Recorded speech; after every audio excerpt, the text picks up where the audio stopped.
right, welcome to our April gathering of the Hoopsters, the Elder Hoopsters, the Hoop of Many Hoops. Here we are, Hoops in Harmony, whatever you want to say, but we're here with joy in our hearts. And grandmother Tahira Abu Bakr is going to open us, and we've just learned that she is the magician priestess. Well, What?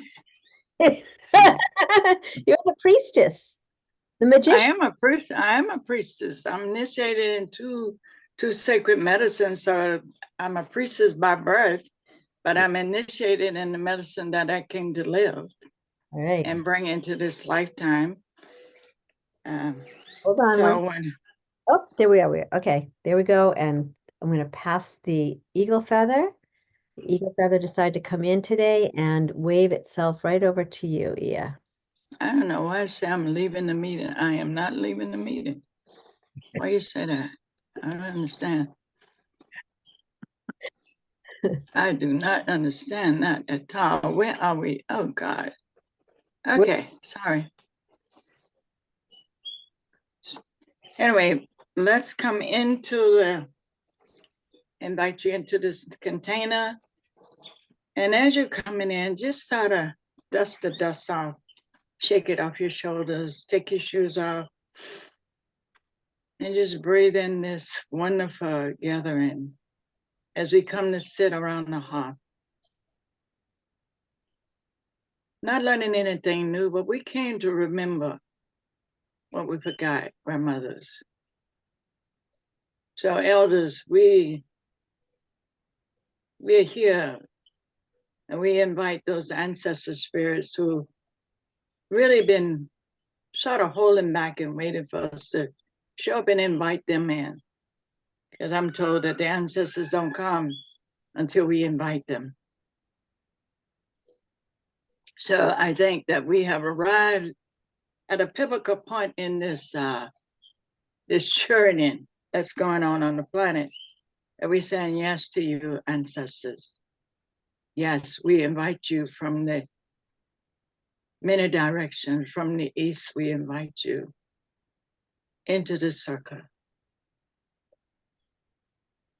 And from the south, we invite you into the circle. From the west, from the north. And then from the earth, we lift up that primordial mother that knows and holds us indiscriminately in this womb type space. And we reach up into the heavens where we're showered with the divine masculine and the sacredness of grandmother combined together, blessing us in this season of churning and remembering. So let all of us gather in this space of with gratitude, infinite love, acceptance, compassion. And let us bring all of that into our hearts and see if we can drop out of our heads into our hearts. Just sit there during this time that we sit around this hearth to remember and share our way forward. And so it be. Ashe, Aho, and Amala Ashe. I love you so much. Thanks to all who have shown up here. Ashe.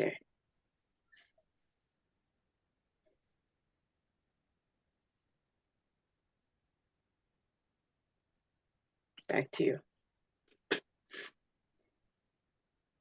Well, welcome, Bill and everyone. We're here because of the love. We're here because our collective intention to really deepen into what we're calling here our essential elder. And for me, it's really, well, let me just start. Sorry.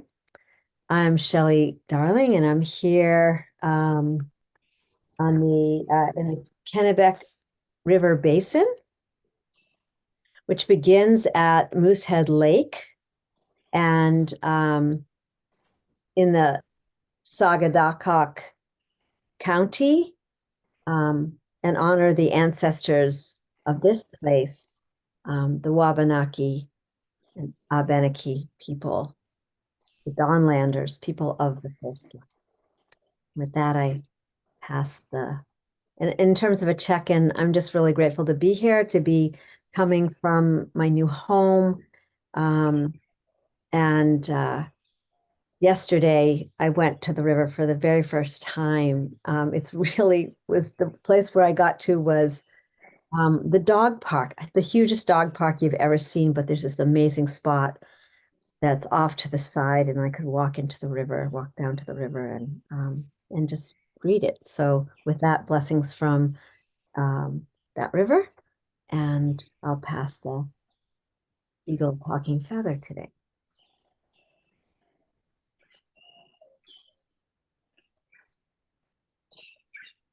Well, I'll speak next. I'm Charlie Riverman Bergeron. I know most of you, and blessings to see each of you again. It's been a while, although I'm still publicly visible, and always a friend of Shelley's who blesses the water with her, and we have a lot of connections with spirits as we journey. And I'm from Mount Agamenticus, which is in York, Maine. And I live next to the river, which is the Agamenticus River. And I bring you blessings of water from that river and the sacred ancestors. I always call it the Abenaki, but Shelley has given me a new thing that I don't remember. So aside of all that, I just send you blessings from Mount Agamenticus and the ancestors. Thank you. You put the feather in the middle. And I'll pick up the feather that's in the middle. And I'm June Steiner, and I'm in California, and the land of the Ohlone.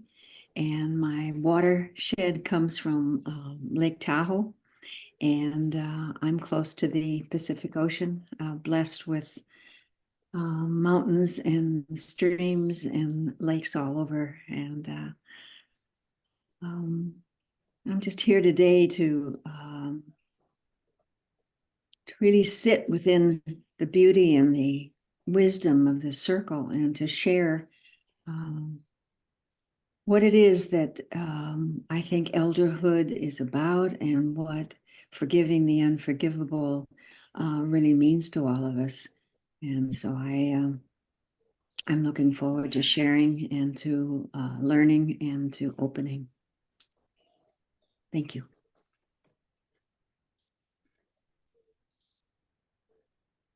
I'm Alda Glover. I am here in Arizona. My partner's a little under the weather today, so he's not joining us. Daniel's resting. And our watershed is the Colorado River. We live near the Verde River also, which is very beautiful, and we're getting some water this year. We have just come back from a trip where we met our first great-grandchild. So that was exciting. Yeah. And we're still kind of in that joy. It was really wonderful. And we met two other tribal babies that were also 2 months old. So there's lots of joy and new life coming into the tribe, and we're thrilled about that. Thank you.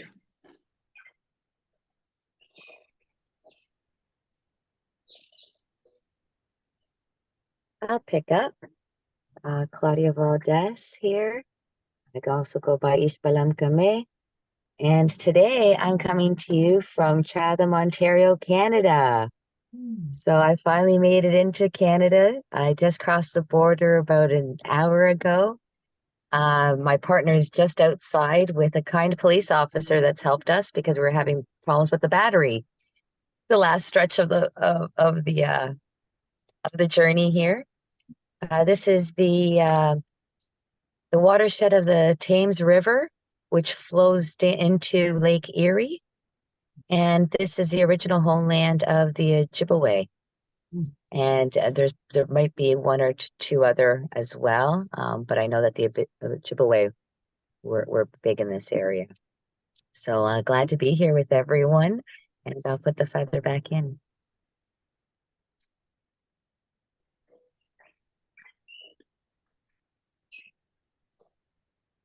I'm Bill. I'm calling from southwestern Virginia in the Appalachian Mountains. The local watershed is the New River. The source of the New River comes both from rainfall and from underground springs. So it's a rich area for water. And we are very grateful for this valuable and treasured resource that we have here. And it has been treasured by the Monacan people who have been the original inhabitants of the area. And I've, again, delighted to be together with you all today. Thank you.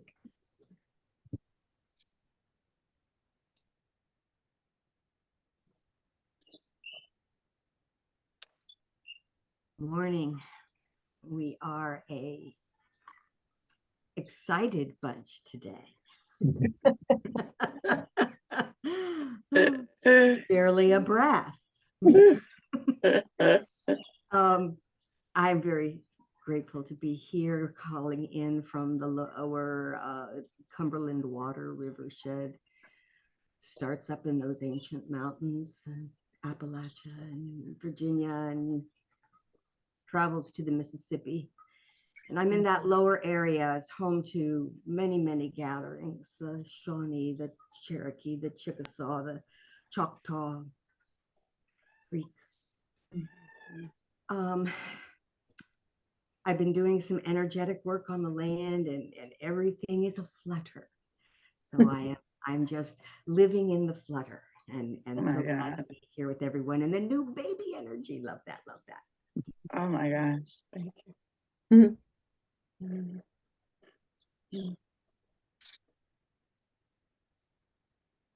Happy afternoon, everyone. My name is Cher Feidelberg. I'm coming to you from the Lake Champlain, or the Champlain Valley, in what is today called Vermont, but is the unceded territory of the Abenaki people, and known as Ndakana, this place. Lake Champlain is a glacial lake. She's 121 miles long and very deep in the center of her. She is the main connector between the pathway from New York City north through along the Hudson River and up through the canals and Lake George and into Lake Champlain, and then north further along the Richelieu River into the St. Lawrence Seaway and back out along the Gaspé Peninsula into the Atlantic Ocean. And one of the treasures of Lake Champlain is that her water is flowing north, which in her position and place on the continent is a kind of a gift, unusual direction to be going in. So she's headed towards the ancestors. So she's a good body of water to be learning from. And yeah, I think that's, and we're in mud season right now. For all of you who have maybe not a lot of knowledge of Vermont, we are proud to say that we have 5 seasons following winter and very late snowfalls in the past. We have that sudden warming where everything becomes soup and mud, and then that kind of continues, and then one day we wake up and it's summer. Or no, one day we wake up and it's spring, and spring is a blink, and then it's summer. So come to you with joy and eagerness to learn. And I'm complete. Wow. I'll pick up the feather. Is that where the mud baths took place? You know, the history of the mud baths. Anyway, it just reminded me, you know, we hear the myth, but I'm just wondering. You can tell us later. Anyway, I am born Riverly Adams in the Mississippi valleys of but I learned that all the people that landed in the Mississippi in my early ancestry, which was the enslaved Africans, landed, came out of the Caribbean. So it kind of feels like being called back to the Caribbean was relative. And I don't know that, and if it does feel like it called me, but in my initiatory journey on this planet, I've taken the name Iya Tahira, and that's part of my initiatory name. So I go by to my community and all my communities as Iya, which means grandmother, and means more than grandmother, but it's grandmother in different African cultures, and it takes on different names as well. So sitting here in the what was housed by the Taina and Awak people, that was removed from these lands in the early part of the dispensation of the breaking apart. And sitting in this big ocean reminds me of where things went out, like a fan in it. And you see the breakage of our humanity. So that when I say, yeah, I feel like something got broken right here. And I feel that I'm sitting in that gateway, and it makes sense to be sitting here in that gateway, because she gave birth to what was part of giving birth to what we have come to learn as the Western Hemisphere or North America, and the rise of industrialization. So she teaches me a lot about that evolution, just being here and listening to her and coming back into that place and bringing us back to that place of the forgiving the unforgivable, because there's much breaking away and there's much pain still exists in these lands, unsettling pain and unsettling breaking away, and the breaking and confusion between the many tribes that lived here. And I say tribes because we did live in those tribes. We may not know that we was a tribe of people. So almost every people live here in this little square island, in this little piece of land, St. Croix. They live here. Almost every group of people that's on this planet lives in this little area. So I'm just grateful to be here holding this sacred space, and this sacred space at the heart for all of us. I'm glad that you showed up to be a part of it. So thank you. I'll put the feather back.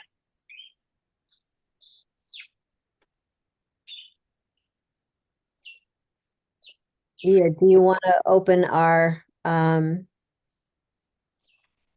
inquiry for today, as you were sharing earlier? Yeah, I could.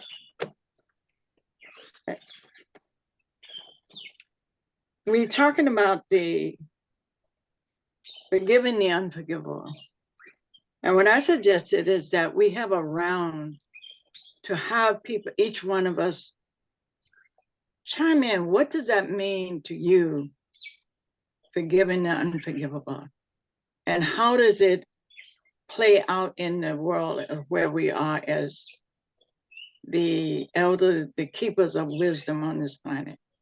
That's what elder means, the keepers of this heart, this wisdom keepers. So what does it mean? How do we, for you, what is forgiving the unforgivable? Well, how would you speak to that? Thank you. So I want to start with Shelley. I wasn't supposed to call names, right? Just put the feather in. Oh, Lord, okay. That was unexpected. Okay.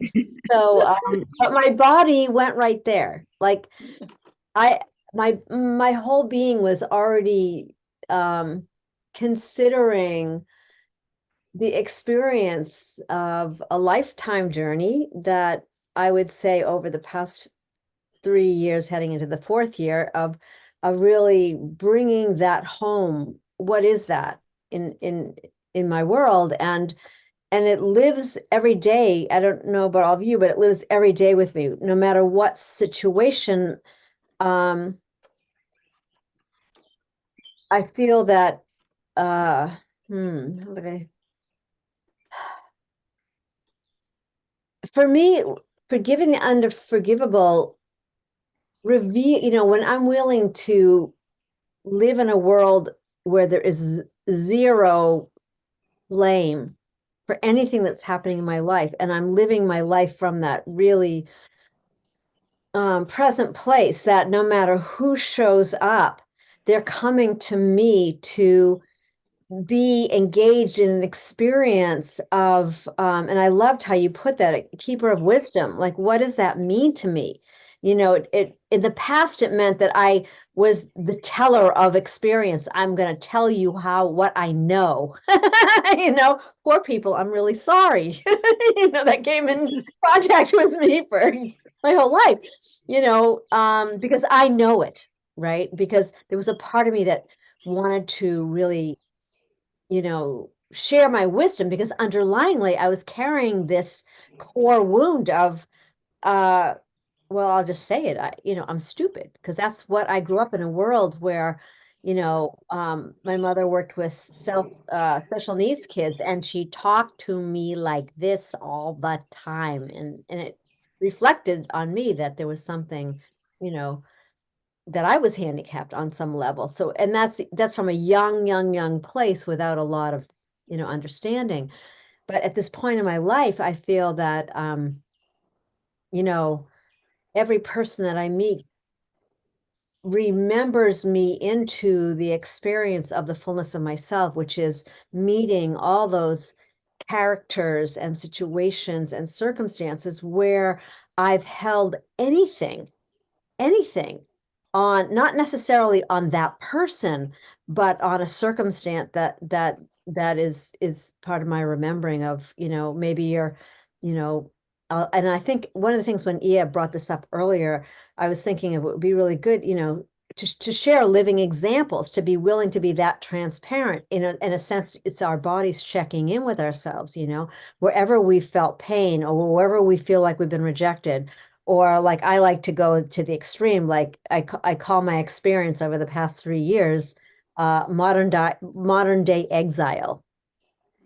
At one point, Daniel said to me, Shelley, I get that, and it was real. And where are you exiling yourself now in this moment? And I feel like that's the key for me right there, is where do I keep myself in separation from my own experience? And for me, that's the wisdom behind forgiving the unforgivable, or at least holding that perspective, is that I have the opportunity in every moment. Like, I felt a little teary, that I have an opportunity in every moment to be reminded of the things of where I haven't been conscious.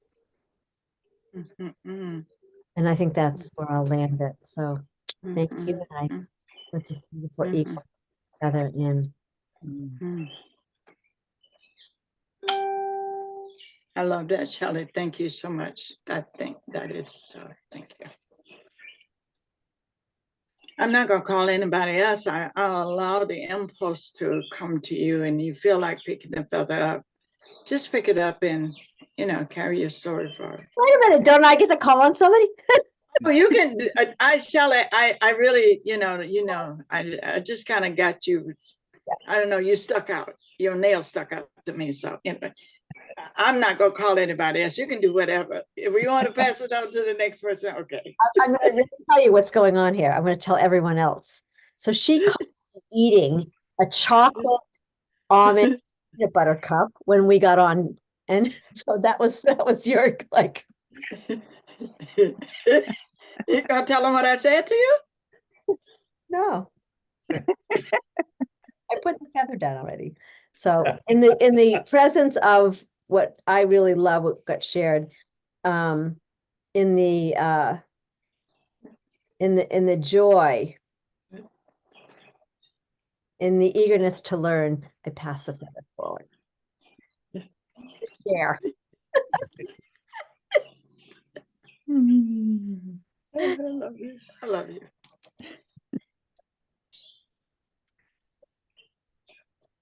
Well, I'll come forward and take the feather up with all that, and I hope I can survive this. I always think that when the words, what is the unforgivable? What denotes unforgivable? And I think about, thinking of things like the Holocaust, thinking of all kinds of things that are so awful that I can't even imagine. And yet, when I bring it home to the personal, this unforgivable, it's funny, the first thing that came to mind was during the Vietnam War, when the soldiers would go into a village, and sometimes the women and the little children would come up to them with baskets that actually had grenades and things like that, and the veterans would protect themselves by shooting, and all this awfulness was coming out about how could they do that, or how could anyone do what was being done. And I was having a conversation with a group of my friends, and all of a sudden I said, well, let's put ourselves in that. You're walking into the village, you don't know what's going to happen, but you know what has happened, and so on and so forth. And really feel, would you be capable of shooting if you were that terrified for your own life? Would you take that kind of an action? And I had to honestly say that I couldn't say no, that I could very well have been the frightened, just totally out of my mind with fear person who would shoot and take care of themselves. And I said to myself that if I can't honestly say, no, I couldn't possibly do something like that, then I need to look at what's been done differently. I can't call it this awful thing that someone else has done because there's a chance I could have been one of those there doing it. So since then, I not fast enough, but at least as fast as I can't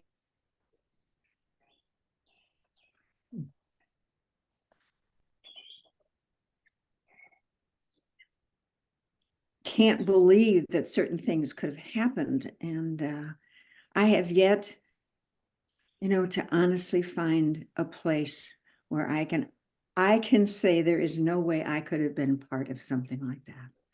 And so I have a lot of work to do at that level of really taking in what it is I still have to learn about forgiveness, or what is unforgivable, if there is such a thing as that. So that's an ongoing issue that I think about a lot. And so we'll continue to, and I'm really grateful for this conversation today. So thank you. Thank you. Thank you so much. That was so pure. Thank you.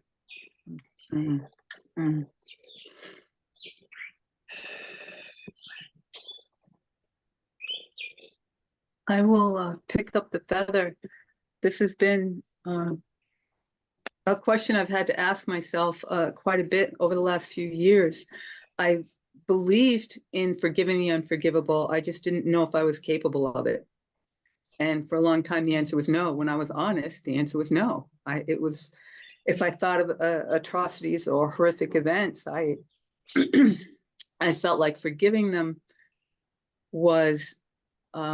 felt like being open to that happening again. And I just didn't see how I could do that. Eventually, I came to understand, for me, it means accepting the humanness of perpetrators, and also to take the lesson and let go of the emotion, the outrage or the anger or whatever that came with it, that I can let go of that.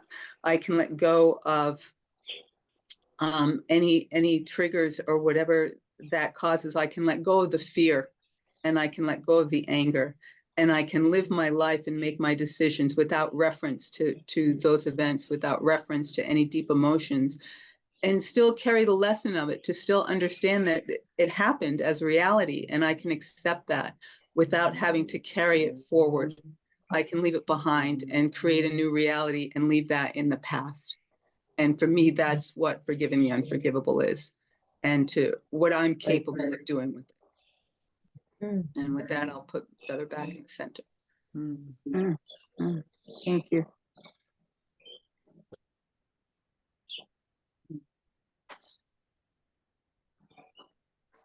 I'll pick up the feather. It's interesting that you chose this topic today, as it's something that I deal with every day. And a while ago, I asked myself in the mirror, I looked in the mirror and said, if you had a gun, would you use it? Yes. I said, I'll never own a gun. And when we look at the world around us, we have a lot of forgiveness. And so I always broke it down to forgiving, two separate words. I'm in favor of giving rather than it's something right or wrong. I asked myself, am I more wanting to give? And in that moment, what am I giving? And so that brought me back to what I feel is love. It took dying and coming back to learn that. It doesn't mean that what's happening in the world is so horrible, but every day I can not say I forgive somebody to make it all right for them. I am forgiving them the opportunity to heal from whatever has brought them to that state of being. And in that moment, I can let go of them, all of the people that have hurt me in my lifetime, all those who have hurt my ancestors in a lifetime. It doesn't allow them to be totally let go of whatever the circumstances are that unfold for them. I don't know what that, and I don't look for revenge. I just look for it and say, may there be peace in your heart. Where so it's interesting. Thank you for it's just bring back to that place where I realize that, yeah, that's part of my work today is to be for giving in favor. We'll pass over to whoever else would like to speak.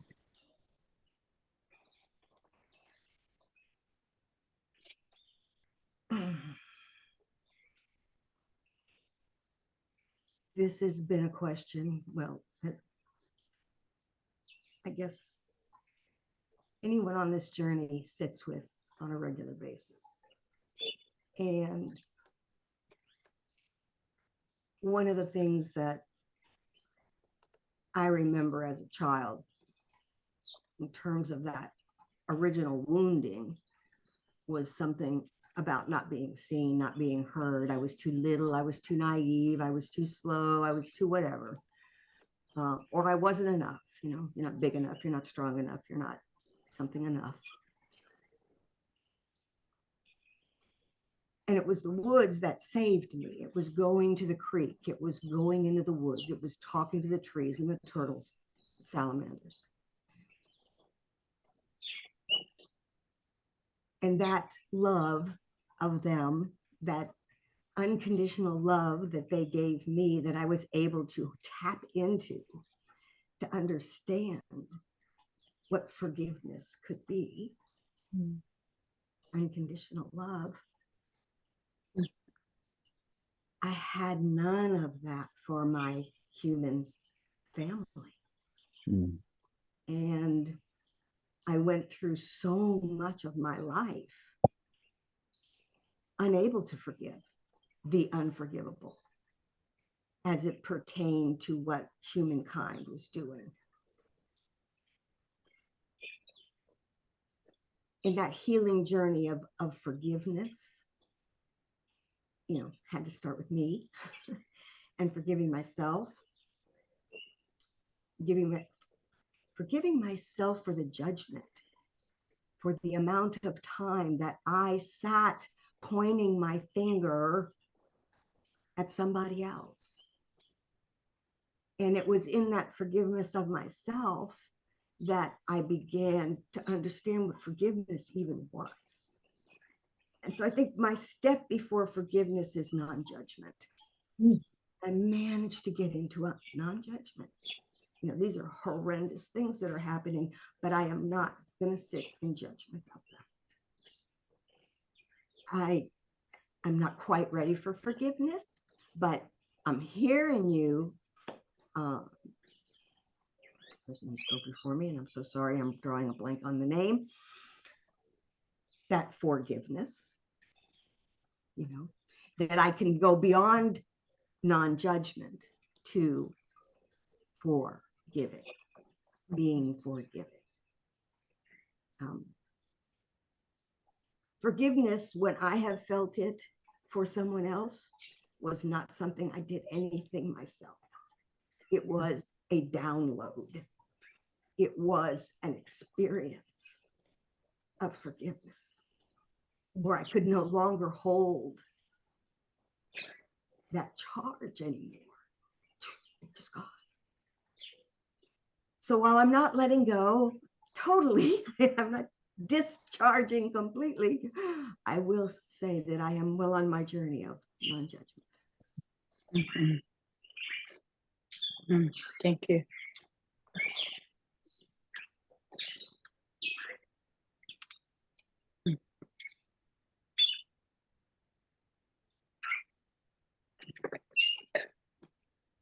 I resonate with Kate's words about judgmental.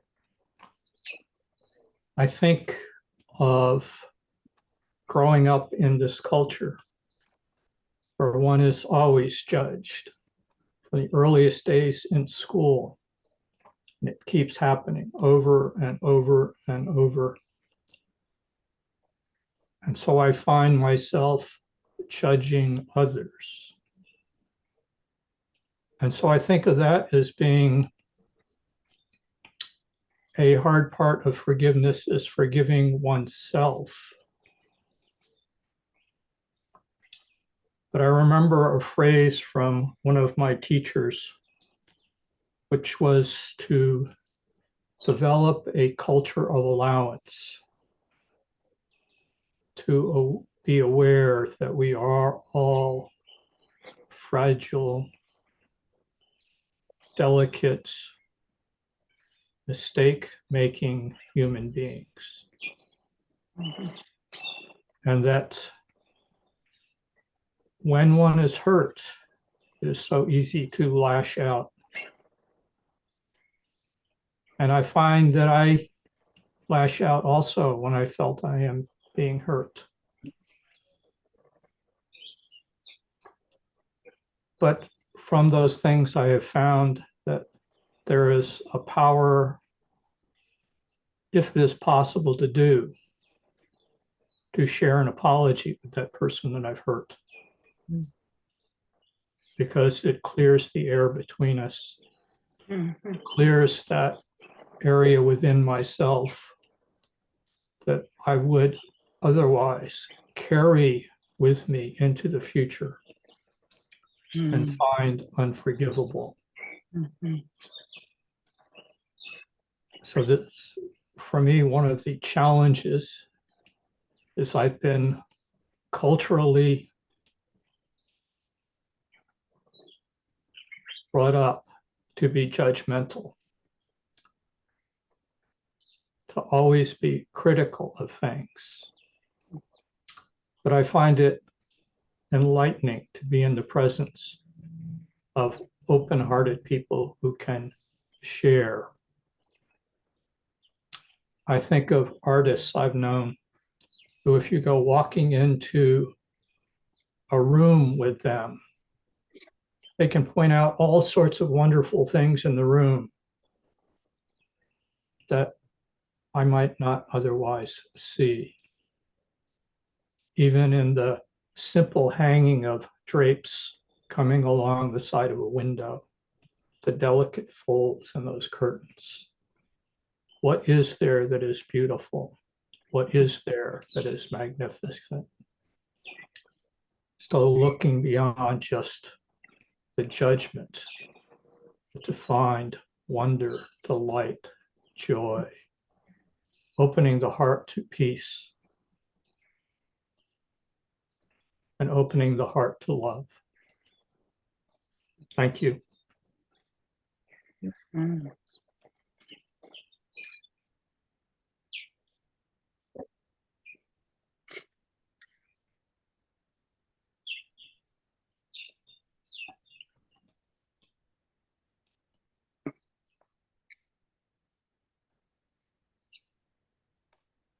Well, I'll pick up the feather.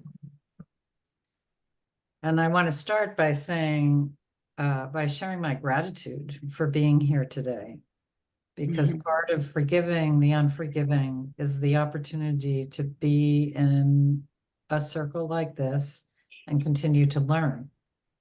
And it is quite joyful and astonishing to me how much I've learned in just this short time. And the learning is also woven with hearing things that I might not have been able to explain, that are just a note, a sound, a resonance, vibration through my body, given words. And finding a cherished kind of unity, normalcy in the human experience by sitting here within this group and sharing. For me, the sense of forgiving the unforgivable is all about how I understand the place of my heart and unconditional love to live and vibrate in its fullest sense. What I would, I hope, be able to do is articulate something that I think that is lost sometimes, especially in our schools and the way that we are acculturated into adulthood, is this idea that we get to some kind of finish line with learning to forgive the unforgivable or learning to love unconditionally. I'm wearing a kayaking sweatshirt. I also go by the name of Otter. What I'm grateful to life's experience is being able to hold the metaphor that forgiving the unforgivable and most of life's lessons in living is about learning how to keep my balance and use my paddle effectively to maintain that balance in questions like this and in other moments. I'm so grateful to have the concept of forgiving. Am I able to move into a place of forgiving? And life, I mean, I can't imagine that it's anybody else's experience. Life keeps presenting a reason to keep exploring and growing around this meaning of what is it to forgive the unforgivable. For certain, for me, to forgive the unforgivable is to take a burden off of my heart that organic resonance that we have with each other and all of the unseen, we carry. We're completely connected. And so when I do reach that state, I also understand in a new way the meaning of what it is to live by seeing with the eyes of your heart, by hearing with the ears of your heart. So I'm going to stop there and feel grateful for this opportunity to be in such a powerful place of breath with all of you. I'm complete.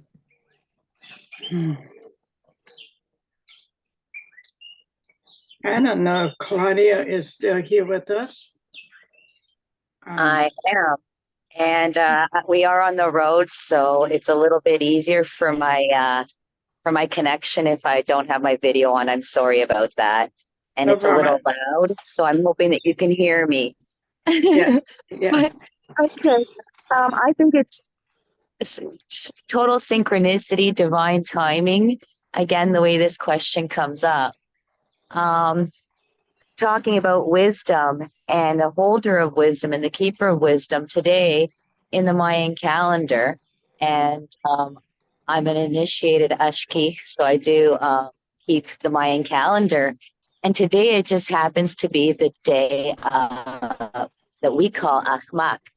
And Achmak is the day of pardon and forgiveness. So I think it's just really interesting timing. And we honor this day every 20 days. And for me, it allows me not to be weighted down by things that I don't need to carry anymore. When it comes up, I look at what, or when I'm feeling, uncomfortable or angered or resentment or something from the past comes up. I look at what is the lesson? What did I learn from it? And that way allows me to release that. But on days like today, we ask for anything that we've done consciously or unconsciously for pardon and for forgiveness from anyone that we may have hurt. We also ask others not only to forgive us, but this is the day that we forgive others for hurting us, for anything that they may have consciously or unconsciously done towards us. We're all human and we're not perfect, so we all have faults. Sometimes we rub away or we're impatient, we don't have the time. It can be anything, but if we ask for forgiveness, if we clear these things up, it allows us to live more in balance. So it continues to allow us and to be open in the present moment. And again, allows us to shake some of that baggage off. I'm just very appreciative I'm able to be here. And like I said, I thought it was interesting timing that this was the deep dive or the question up for today. So thank you so much for allowing me to share the word. And again, since it's the day of pardon and forgiveness, anyone here, if I've ever done anything to hurt, or to offend, in any way, I do ask for your pardon and for your forgiveness. So thank you so much. And I will put the feather back in. Thank you so much, Claudia. Thank you. Well, I was holding off. You guys said so much. And one of the things as you was thinking, the unforgiven, the unforgivable. And it takes me back to my days in the civil rights movement in 1972. When I was asked a question about how was I dealing with the oppression and the racial divide and oppression of Black people in particular, because this was a height of the civil rights movement. And what it did, it takes me all the way back to my childhood to look at my life and the kind of messages I got from my upbringing. One of the things I could remember in my early, I never been able to take sides. I was never able to take side with anything that didn't feel right inside my body, even from childhood. And I was criticized and I was dominated. It was like, can't you side with us? Even during the movement, it was people say, why can't you take a side? And I didn't know how to take a side. But I knew something, the question I asked, if we all are human species on this earth, what is it here? What is this life teaching us? And what caused us to fall in such a disarray of low consciousness to enslave each other? That's a question I asked. And so the young woman that was sitting with me, she was Jewish ancestry. And she asked me, she said, you don't see that those people are punished? I said, no, I think that somehow we created that to learn a greater lesson. She said, what? I said, I think we created it. She said, you think we created our own enslaved? I said, it's an act of, the question I asked myself, who did we enslave first? I asked myself that. So in going back and I watched my history unfold, and today, like I said, I've been initiated in the work that I do. My work is deeply ancestral memories through the shamanic lens and the other cosmological studies I've done through the African cosmology and African indigenous culture. Is going back and looking at the lens and looking at the journey itself in a complete way. How does it inform me? And so at that turning point, it was like, I asked one of my comrades at the time, okay, you in power, would you do the same thing that's been done to you? And he said, oh, well, why not? I said, well, then we're not creating a balanced earth. So I cannot be a part of that. So I continued my journey to this point. I still stand in that place of not being able to take people's side, but to see the whole picture. And that's what being the elder to me means to me, is to be able to see a complete picture and be able to come back and discern for the population that needs to go forward. When I can discern and learn the lessons, the greater lessons of that, and that's the greatest question at that threshold. What am I here to learn? And how does that guide me through this journey? And what comes to me, can I accept that from a soul level? Because once I detach from this spacesuit I'm in, this physical spacesuit I'm in, all I have is my soul that came on this earth to expand and elevate itself. So if the soul, to me, if I look at from creation's point of view, creation don't make mistakes. And I always say this, creation don't make mistakes, but what creation does, she experiences herself in every element. So if I'm part of creation, am I not experiencing the elemental part of creation itself? And it may be harsh, but can I come and accept it and create that compassion of acceptance and be able to experience it in a much more harmonious way? And so that's where I found myself today, in that forgiving the unforgivable, forgiving it. And sometimes when I look at that situation, it's not easy. It is not easy to stand there. And when I see my young children hurting each other, Black children in particular, when I see Black people hating each other and hating up on each, it's not easy. Because I understand what that pain is and that ancestral trauma that they carry. But if I'm the seer, and can accept that, I'm not in a position to discern a way forward, to create that wholeness of looking at life. And it may not happen in my lifetime, but at least I stepped up on that path of opening another, what my elder called another dispensation, another way of being on this earth. And for me, this is what's calling me today as the elders who stand at the threshold. How do we stand at the threshold and be able to discern a way forward for all of humanity? Because we all are that humanity. We just come in different hues. Can we remember enough about the agreement that we made before we came on the planet to step into that place that will take us forward?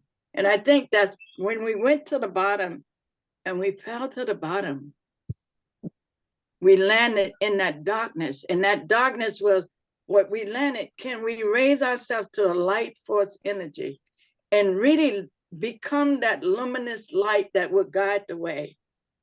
As our ancient ancestors, not in our ancient ancestors, can we go back and capture that piece? Which, remember I said, we're not here to make anything new. We're here to remember what we forgot. Can I remember further enough back the agreement that I made and walk into that body today? My soul agreement. I made that soul agreement to be here. And one of my elders says to me, we even make the soul agreement, and I'm very careful to do this. We made the soul agreement to even walk into that enslaved body so we could come back and interpret something different. And that burned me. I was like, yuck. Even though I could stand there and say, okay, I'm willing to do that, but it still has a tinge to it. Would I surrender and agree to do that? To me, that's mastery. And if we look at the masters, I think that that's what the masters point to. Like when we point to Gandhi, or when we point to even Martin Luther King on some level was a master. Even Mandela on a level was a master. These are masters because they're standing between the two polarities that separate us and say, this is the way forward. Even they don't get a lot of credit. They got beat down. Mine said, I went to the mountaintop. I looked over and this is what I saw. Can I go to the mountaintop and say, okay, I got that. Here we are. I'm on the other side of that mountain now. And I'm doing this. Can I do that? And to me, that's what forgiving the unforgiven means to me. Once I can step into it and accept it with different lenses and ask that question, what did it teach? What have you taught me? What have I learned? That becomes my wisdom. My wisdom don't come from the book. It comes from that journey. Somebody says, sitting with the birds. I don't know. It's however we can sit there and allow it to rise from the sea of unconsciousness into consciousness and be aware of it. That's what she teaches me. And St. Croix represents I didn't tell you guys, she is the crossing. That's what she called the crossing. And when you sit in a crossroad and you understand the crossroad, it beckons you and invites you to take the middle passage. So that's my offering I'm not saying I'm right or wrong, but that's what it teaches me. How to walk in the middle of the waves, to walk the middle passage. River Lee, she who leads back to the source. That's what my grandfather named me. I didn't know it at that time. She who returns to the source. So thank you.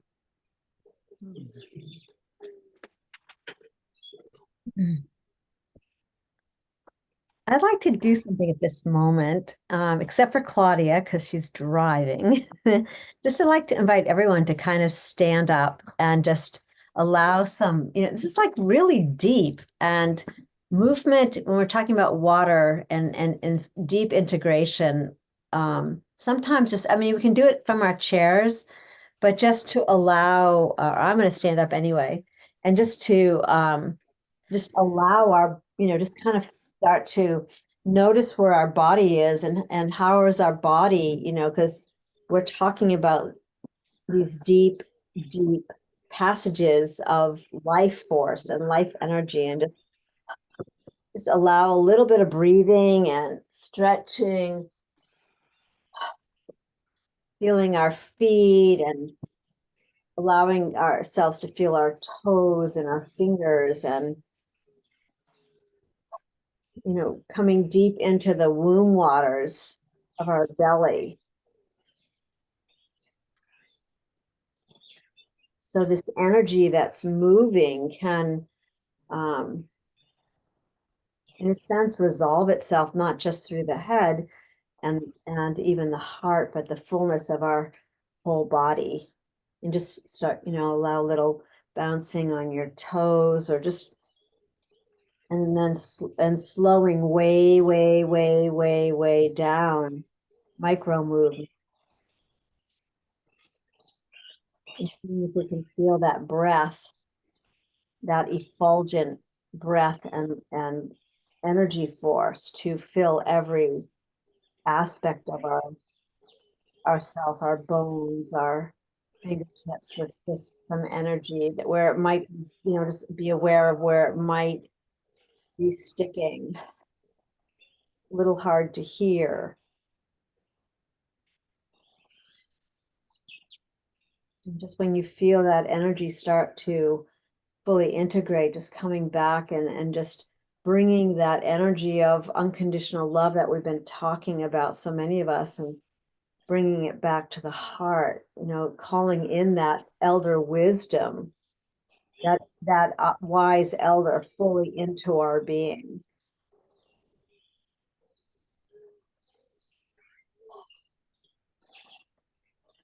And just beginning to notice whether our bodies can soften and continue opening.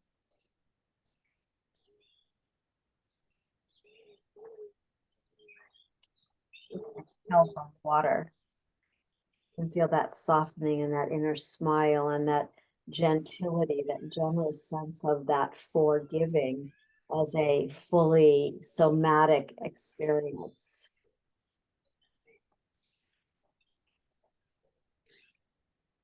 When you feel ready, just coming back to your chair, or let's just take a moment of silence. You can put your one hand on your heart, one hand on your belly.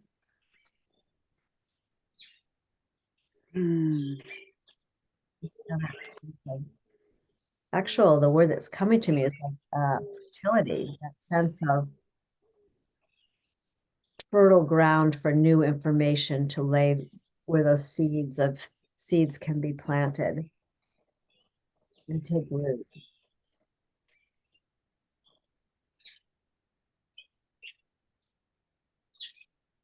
If you want to make a little sound, you can. I hear. Oh, I just feel that deep sigh and gentle waters of caress. And I love the word that came through today, cherish.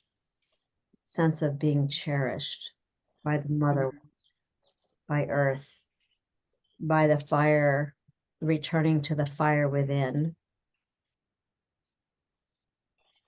In the air, the winds of movement, of change. Hi, hi, hi. Hi, hi, hi, hi.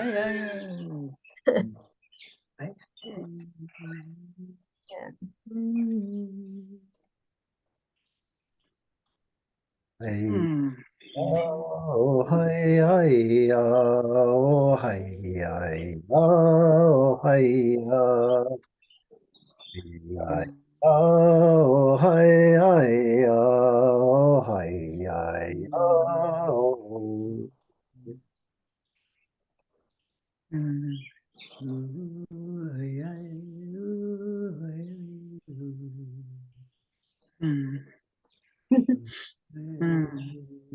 Again, perfect timing. It's that synchronicity when you just know where you're supposed to be.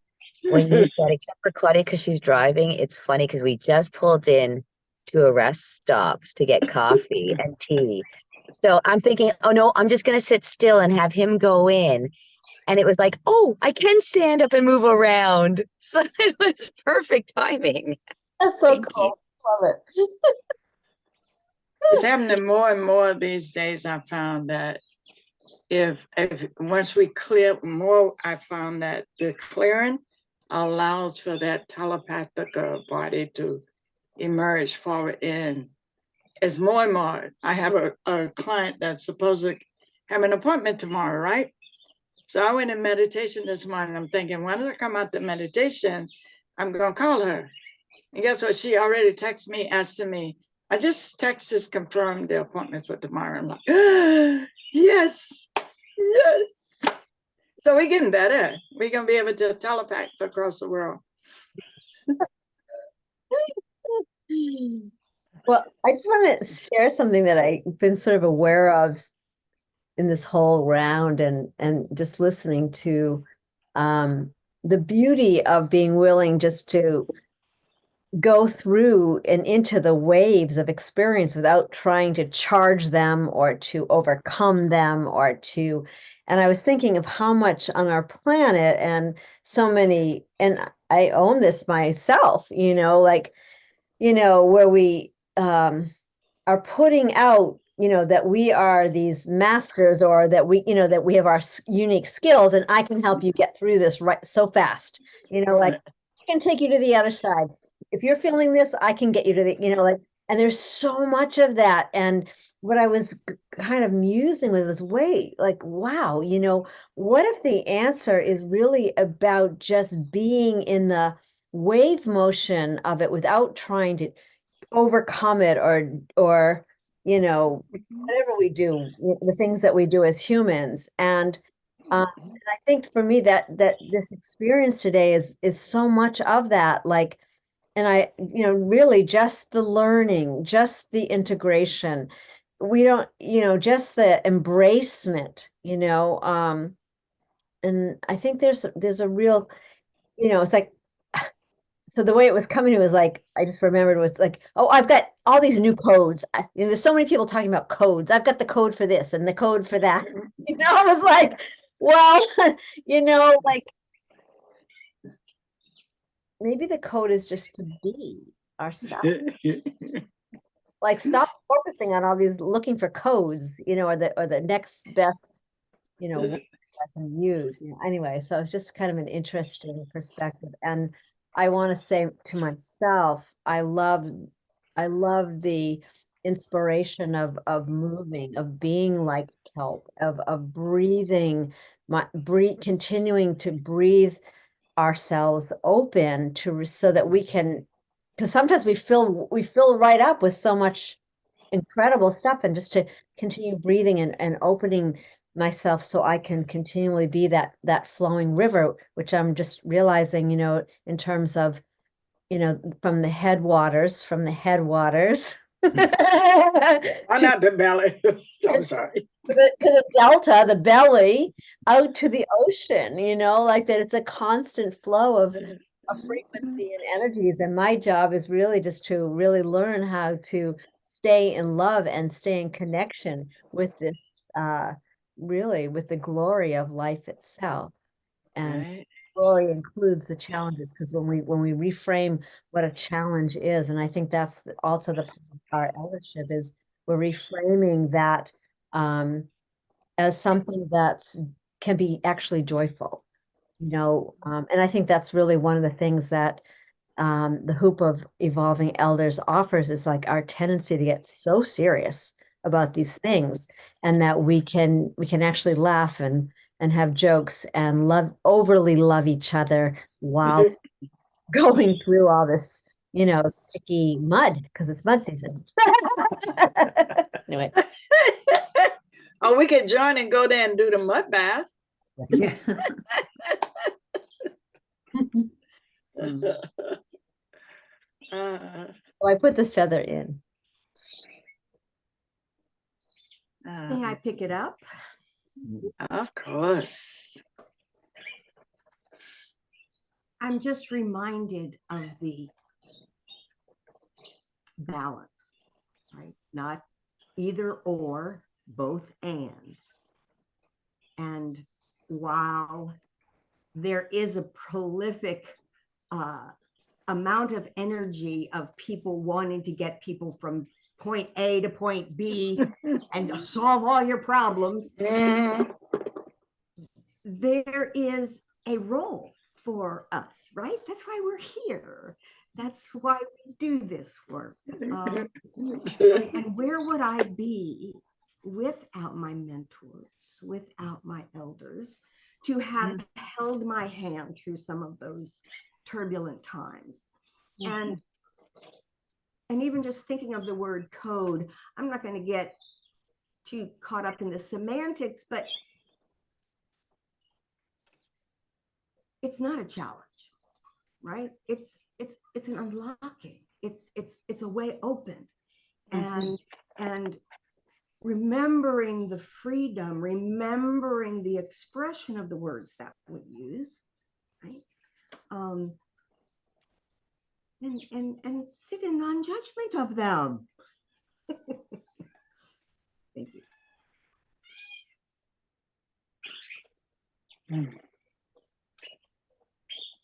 If I can, I would like to pick up the feather. It's appropriate at this time. I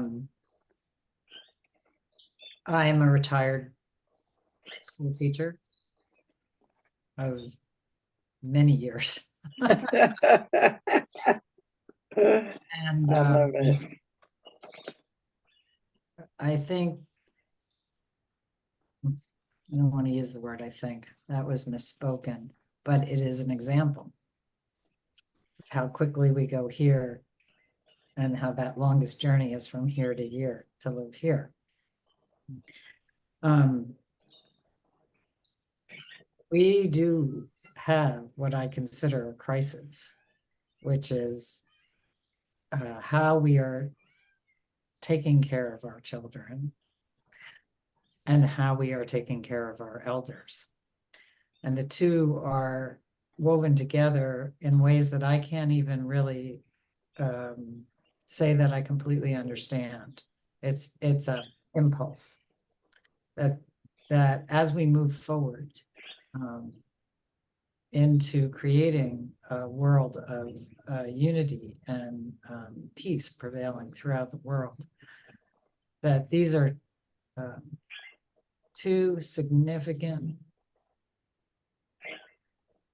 places to turn our attention to. I mean, Bill spoke very eloquently about how we acculturate our society. I mean, we all do this across the globe. Education is how we are preparing. And so I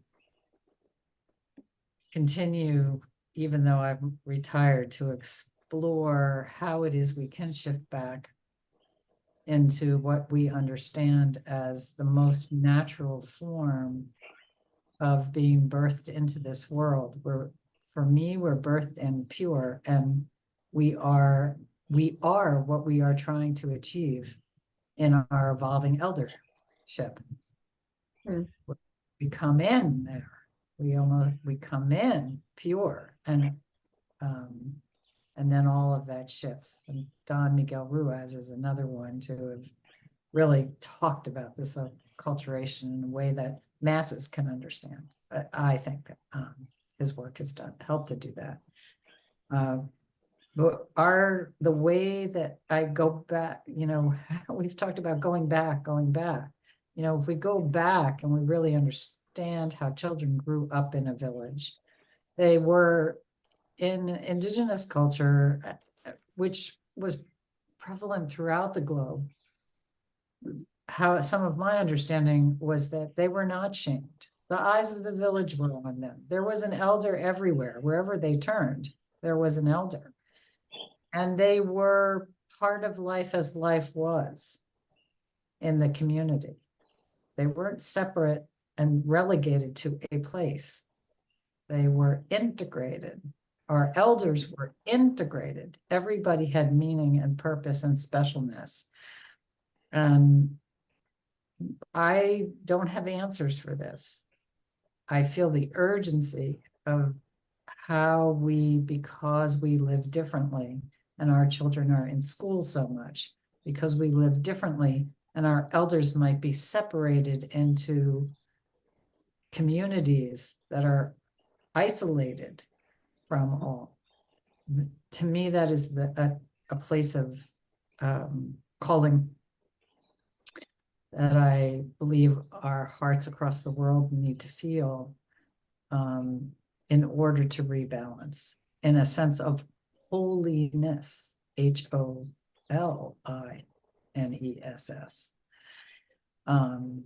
which to me is the ultimate holiness of WHOLE. I guess you turned it to an INESS. So I don't know why I'm being drawn to say this exactly, except that it's just come up. You know, it's not something new for me that comes up, but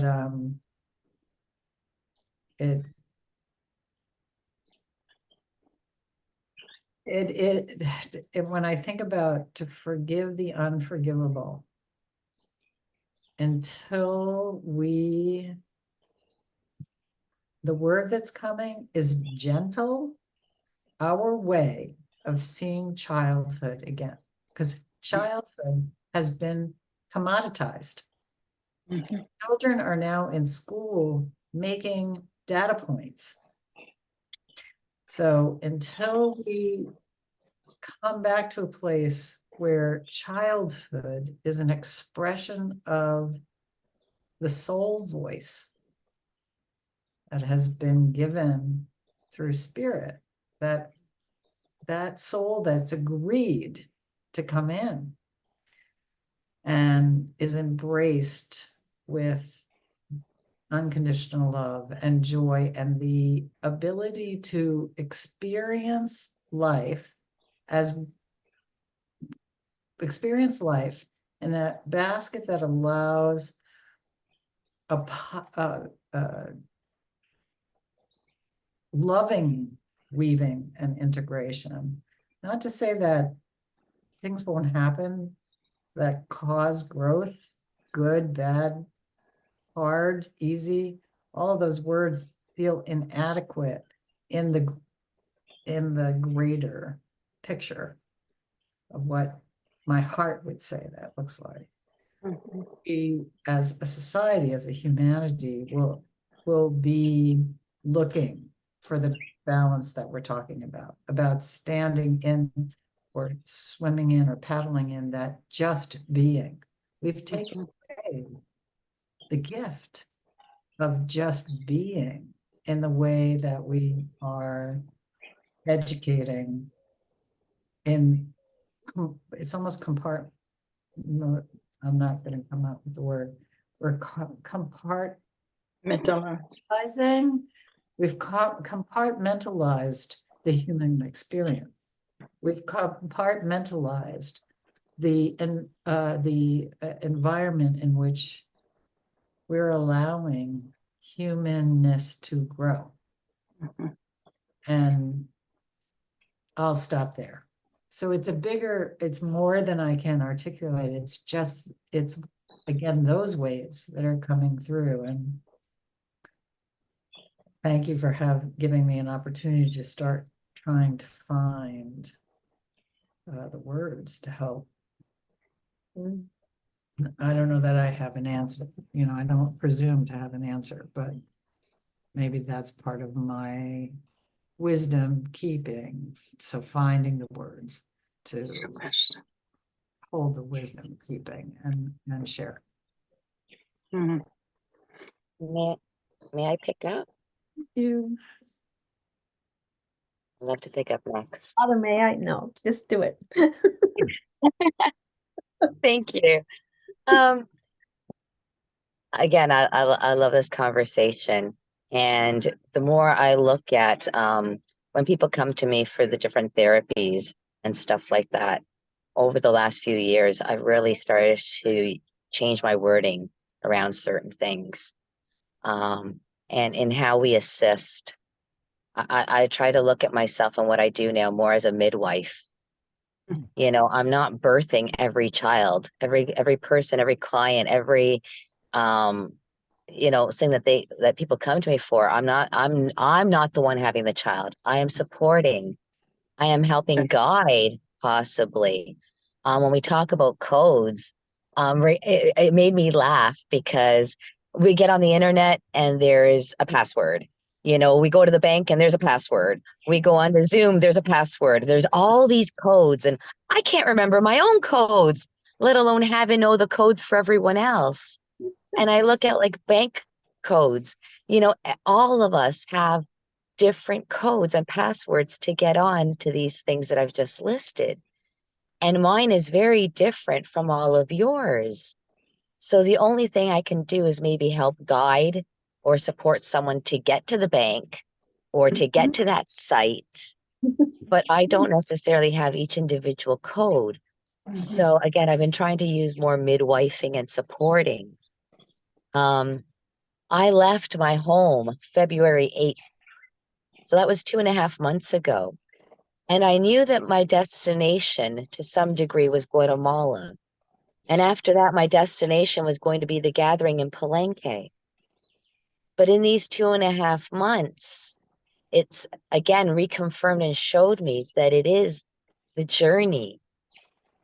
It is the everyday choices. It's the everyday breath.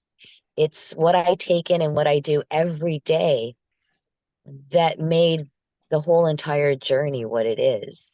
It wasn't just about that destination. And being really in the present moment with that breath and with that guidance, I was able to be at the right time, at the right place, with the right people, you know, when I needed to be. If I wasn't there, it wasn't the right time for me, or it wasn't the right place. You know, and I don't look at, you know, because a couple of times it was like, oh, you know, we didn't go here, or we're not going to get to see that. That's okay.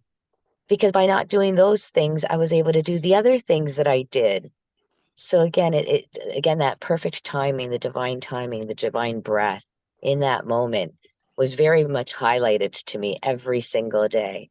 Even with the hope that, you know, this evening we'd be at home. The last few days I kept saying, you know, by the end of the weekend, because who knew what was going to pop in these, you know, next couple of days, or what was playing out for me. You know, something could have happened with the vehicle, or you know, and that would have kind of deviated or thrown me on a slightly different course. So again, just wanted to put that into the field, and thank you so much. And I'll put the feather back. Thank you, everyone. We have a couple more minutes, and just so much gratitude. I just want to check with or Alda, June. Do you have anything more you want to add before we leave our basket of love and knowledge? And I want to kind of echo to Chair Oda's projection. It was really synchronicity to what happened yesterday was a similar question. And before you guys showed up, I was sharing with the group here. I had the opportunity to be with all the stakeholders here on St. Croix, a thing that I've been kind of thinking that I had to answer a way to get in, but they invited me. And I think is again, it goes to divine timing, because this is the time that the invitation, if we're living in that light, that force of energy, or what we call this elder wisdom, or whatever if we're living in that light energy, I feel that it's an attractive feel, and it's timing, and it invites us. Sometimes I think we think we're doing the doing, as opposed to being in that, just showing up and being able to answer the call. And sometimes if we're not listening and we're busy trying to figure out things, we may be missing the call. So what came through to me in terms of that thing yesterday was they was having a closing because all of it was about what Odin was talking about, the children. And what I got was that the children are the ones who are bringing us the message. And if we're missing the message, that's because we're trying to program them into our program, that they literally are the return ancestors and we are missing the message because they're bringing it. Whether it's troublesome, but they still bringing the message, what we need to be answering to. And it came through yesterday, just like, because the whole topic was, at the conference, the summit was kid count. They're losing the amount of kids that we either live into violence, premature death, whatever way they be, that generation is being met with all the violence that's on this planet. That was part of the summit. And I was supposed to go take them to the ceremony, closing ceremony. And what came when I went and sat in meditation during the lunch was they need to understand that the kids had the answer and they was trying to figure the answer. But if they could see that the kids and stop offering the kids their program, they might recognize the answer was already there. So that's, and you reminded me of that. You said, I don't know why, but I felt like there was a synchronicity in what you brought, because there was many teachers asking that same question. So thank you so much for holding that lens open. Thank you, thank you. Yeah, I'd like to come forward just for a minute, just to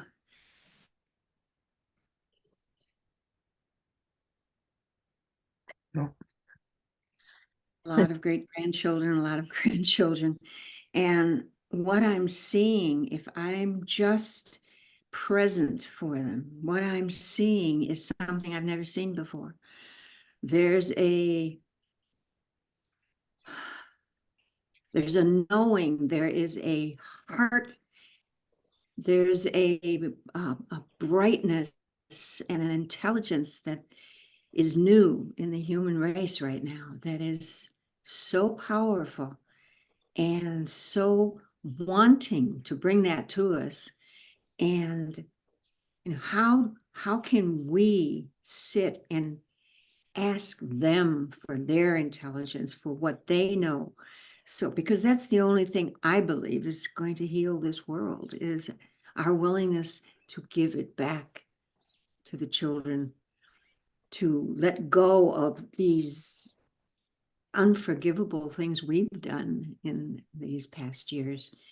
And I have such hope, because I'm just in wonder as I sit with these children and just take in that love and that energy. So thank you for that.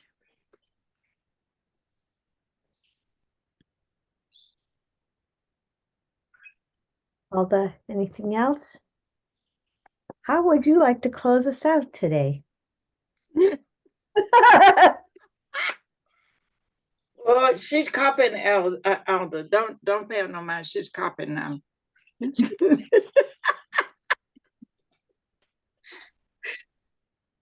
Well, you called her out today, so Yes. she's passing it on. That's what we do, don't we? Or we can forgive and let it go.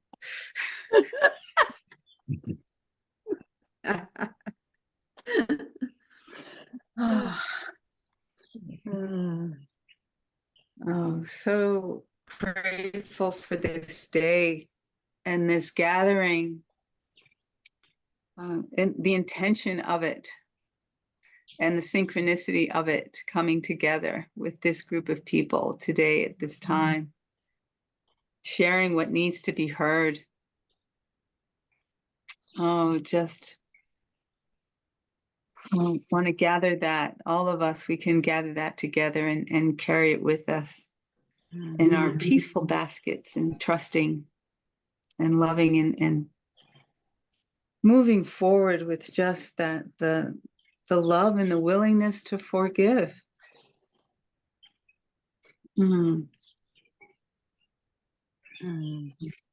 to try and make a way for the returning, those that are returning have chosen to be here for this time to move through in the way that we need. Communicating with them with mutual respect, understanding how much we have to give from our experience in the world that we're in, that they're coming into, and exchanging with them the knowledge of what we need to transition into, what we can transition into, the potential. Not the boundaries and boxes and commodification that we've established, but the potential that we're here to grow into. Oh, thank you. Just grateful for the awareness of that and being able to gather together with these people in this way. Thank you. Thank you.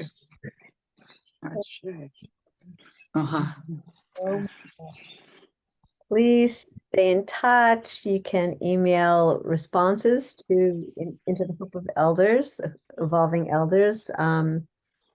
Yeah, we'll just keep allowing this to open, this bond of beauty and benevolence to continue throughout this week until we come back together. Know that we are together. And to Grandfather Daniel, please send us, we just send so much healing, love, and light, and hope to see you really soon, like next week, maybe. Yeah, oh, I'm sure. Yeah. So blessings to everyone. Really exquisite. Thank you. Have a great week. Bye for now.